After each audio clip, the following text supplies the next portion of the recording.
पढ़ करके क्या किया? कितने दिन आप सीतामढ़ी की समस्याओं के लिए लड़ने का काम किया? किसी डीएम के यहाँ जाने का काम किया, कभी नगर परिषद के कार्यपालक पदाधिकारी के यहाँ जाने का काम किया। आज चुनाव आ गया है तो चुनाव में लड़ रहे हैं और आप उसका लाभ उठाना चाहते हैं। सीतामढ़ी की जनता तो इस बार कन्फ्यूज है कि किनको वोट दे और किनको न दे। जैसे कि उप मेयर प्रत्याशी है, इतने प्रत्याशी हो गए हुए हैं कि उनको पता ही नहीं है कि किनको वोट दे या नहीं दे। और उसमें किसी एमपी का, किसी विधायक का या किसी भी जनप्रतिनिधि का कोई योगदान नहीं है। सीतामढ़ी व्यवसायिक संघ के बैनर तले हम लोगों ने संघर्ष करके उसको काम कराने का काम किया। नमस्कार, आप लोग देख रहे हैं सीतामढ़ी तेज। सीतामढ़ी तेज से मैं सत्यम ब्याहूत। जैसे कि नगर निगम चुनाव को लेकर सरगर्मी बढ़ गई है और सभी प्रत्याशी अपने क्षेत्र में दौरा करने लगे हैं और विश्वास दिलाने लगे हैं कि विकास की लहर मैं लाऊंगा। माँ सीता की धरती सीतामढ़ी के नाम से जानी जाती है, लेकिन विकास की दरकार आज भी जस की तस है। हमारे साथ उप मेयर प्रत्याशी निर्मल ब्याहूत बने हुए हैं, इनसे बात करते हैं और सीतामढ़ी के तमाम मुद्दों पर बात करेंगे। पहले इनका परिचय जानने का प्रयास करते हैं। आप अपना परिचय रखिएगा। मेरा नाम निर्मल कुमार ब्याहूत हुआ। मेरा घर कोट बाजार सीतामढ़ी में हुआ। वर्तमान में भारतीय जनता पार्टी का मैं सक्रिय सदस्य हूँ। कई पदों पर मैं रह चुका हूँ भारतीय जनता पार्टी में। अभी वर्तमान में सीतामढ़ी व्यवसायिक संघ कोट बाजार का मैं अध्यक्ष हूँ और सीतामढ़ी नगर निगम में हो रहे चुनाव में नगर निगम के उप मेयर पद का प्रत्याशी हूँ। उप मेयर पद ही क्यों चुने? और भी अन्य पद था, उनको न चुनते हुए उप मेयर पद चुनने का उद्देश्य क्या था आपका? उप मेयर का पद चुनने के पीछे मेरा उद्देश्य सीतामढ़ी में जो मेयर के प्रत्याशी हैं उन लोगों का जो आपसी लड़ाई चल रहा है, जात में बढ़ चुके हैं सभी लोग। और जिस समय में मैं नामांकन किया था, मात्र 3-4 दिन समय बचा हुआ था और उप मेयर का कोई प्रत्याशी ढंग का उम्मीदवार ही सामने में नहीं आ रहा था।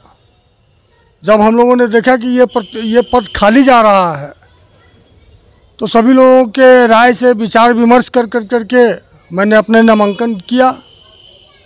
मुख्य समस्या क्या लग रहा है? जैसे जल जमाव की समस्या का बात करें तो पूरे हर एक वार्ड में जल जमाव की समस्या लगी रहती है, तो उसका कैसे आप, अगर यहाँ की जनता आपको बनाती है उप मेयर, तो आपका क्या कदम रहेगा जल जमाव को लेकर?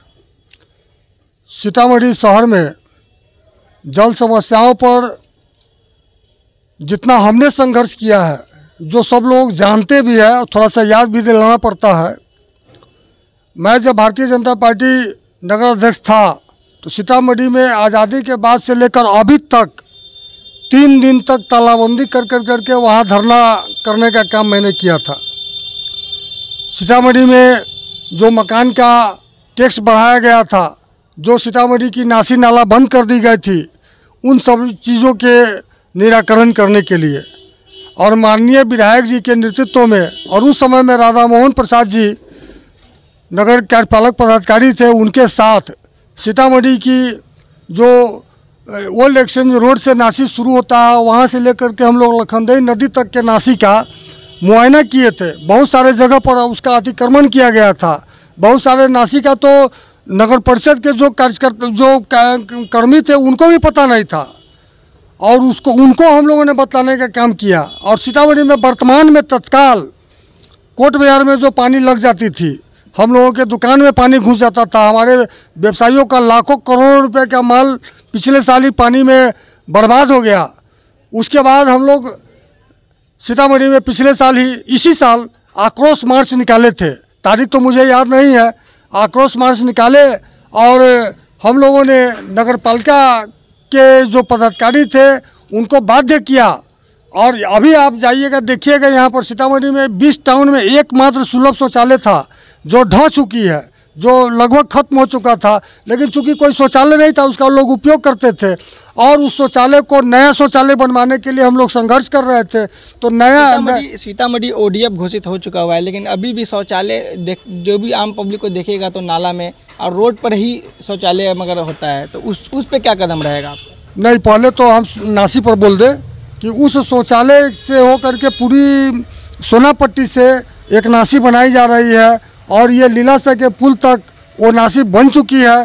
थोड़ा सा काम बाकी है। उस नासी को बन जाने के बाद मुझको लगता है कि हमारे कोट बिहार में जो पानी लगता था वो नहीं लगेगी। तो ये मेरा जहाँ हम रहते हैं, जहाँ हम हैं ज़्यादा, उसका हम संघर्ष किए और उसको करोड़ों रुपए की लागत से वो बन रही है। और उसमें किसी एमपी का, किसी विधायक का या किसी भी जनप्रतिनिधि का कोई योगदान नहीं है। सीतामढ़ी व्यवसायिक संघ के बैनर तले हम लोगों ने संघर्ष करके उसको काम कराने का काम किया। जहाँ तक खुला हुआ शौचालय की बात है कि खुले में लोग शौच करते हैं, ये आदत है लोगों को पड़ी हुई। उसके लिए शुरू में नगर परिषद से भी एक धावा दल बनाया गया था और सुबह में लोग जो है सो जहाँ जहाँ शौच करते हैं बड़ी मात्रा में, उन लोगों को हटकाने का काम किया गया। लेकिन ये नगर परिषद तो ऐसे ही करता है, 2 दिन 1 दिन अपना अभियान चलाते हैं और उसके बाद वो जा करके अपना सो जाते हैं। हम लोग जब बनेंगे तो निश्चित रूप से पुनः उस धावा दल को सक्रिय करेंगे और जहाँ जहाँ लोग इस प्रकार से सोच करते हैं उसको हम लोग बंद कराने का काम करावेंगे। प्रधानमंत्री आवास योजना का बात करें तो प्रधानमंत्री आवास योजना तो मिलता है, लेकिन 20,000 या 30,000 का उगाही का मामला आता है। ये भ्रष्टाचार नीचे से ऊपर तक फैला हुआ है। हम अगर ये बात कहें कि हम जीत के आवेंगे और एकदम ही बंद हो जाएगा तो ये शेख चिल्ली वाली बात होगी। चूँकि एक एक आदमी जहाँ भ्रष्ट है, नीचे से ऊपर तक जहाँ भ्रष्ट है, मंत्री से लेकर संतरी तक जहाँ भ्रष्ट है, उसमें एक दीपक जलाने का काम करेंगे, भ्रष्टाचार को मिटाने का काम करेंगे। लेकिन 100% समाप्त हो जाएगा ये हम नहीं कर सकते हैं, लेकिन इसको समाप्त करने का प्रयास हम जरूर करेंगे। सीतामढ़ी की जनता तो इस बार कन्फ्यूज है कि किनको वोट दे और किनको न दे। जैसे कि उप मेयर प्रत्याशी है, इतने प्रत्याशी हो गए हुए हैं कि उनको पता ही नहीं है कि किनको वोट दे या नहीं दे। जो नए उम्मीदवार, जो नए मतदाता हैं और जो पुराने मतदाता हैं, जो जिनकी उम्र 50 वर्ष से ऊपर है और जो 25 वर्ष से नीचे के हैं, 30 वर्ष से नीचे के हैं, वैसे मतदाताओं को हम कहना चाहेंगे कि आप अपने बड़े बुजुर्गों से थोड़ा पता लगाइए। सीतामढ़ी की समस्याओं पर जितना हमने संघर्ष किया है, हर विषय को लेकर के, चाहे आपराधिक घटना हो, सीतामढ़ी में कहीं भी कोई गोलीबारी घटना घट जाती है, किसी प्रकार का आपराधिक घटना घटता है तो मैं उसमें बढ़ चढ़ करके भाग लिया। सीतामढ़ी में ये इसी जगह से हम लोगों को दुर्गा पूजा का मूर्ति नहीं ले जाने दिया जाता था तो हम लोगों ने उस रास्ता के लिए संघर्ष किया, जेल जाने का काम किया। सीतामढ़ी में जितनी भी समस्याएं हैं उसके लिए हम लोग बराबर अपर समर्था के साथ डीडीसी के साथ, सीतामढ़ी एसपी साहब के साथ बराबर मीटिंग सीटिंग करते रहते हैं और बराबर उनको आंदोलित करते रहते हैं कि इस काम को कीजिए।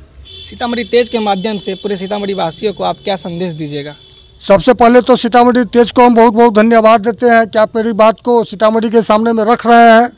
और सीतामढ़ी के जो नगर निगम के मतदाता मालिक हैं उनसे मेरा सिर्फ एक निवेदन है कि जात पात से ऊपर उठकर जिन लोगों ने संघर्ष किया है, जिन्होंने काम किया है, जिनको आप समझ रहे हैं कि वो काम कर सकते हैं, अगर आपको पता नहीं हो तो थोड़ा पता लगाने का प्रयास कीजिए कि किन्होंने आने वाले दिनों में जो बीते हुए दिन है उनमें संघर्ष किया है।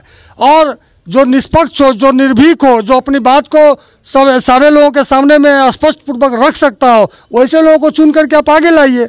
आज बहुत सारे लोग कह रहे हैं कि हम BCom है, हम ये पढ़े हुए हैं, हम वो पढ़े हुए हैं। तो आपने पढ़ करके क्या किया? कितने दिन आप सीतामढ़ी की समस्याओं के लिए लड़ने का काम किया? किसी डीएम के यहाँ जाने का काम किया, कभी नगर परिषद के कार्यपालक पदाधिकारी के यहाँ जाने का काम किया। आज चुनाव आ गया है तो चुनाव में लड़ रहे हैं और आप उसका लाभ उठाना चाहते हैं कि हम इतना शिक्षित है। तो शिक्षा में भी भगवान के दया से हम कोई कम नहीं है, शिक्षा भी मेरा BCom का है और उसके साथ साथ संघर्ष भी हमने कम नहीं किया है। सीतामढ़ी की समस्याओं पर हम पुनः दोहराना चाहते हैं कि जितना हमने संघर्ष किया है ये बात हमारे नगरपालिका के एक एक कर्मचारी भी बतलावेंगे। चुनाव चिन्ह आपका क्या हो गया? चुनाव चिन्ह मेरा बत्तख छाप है। तो धन्यवाद, आप लोग देख रहे थे सीतामढ़ी तेज।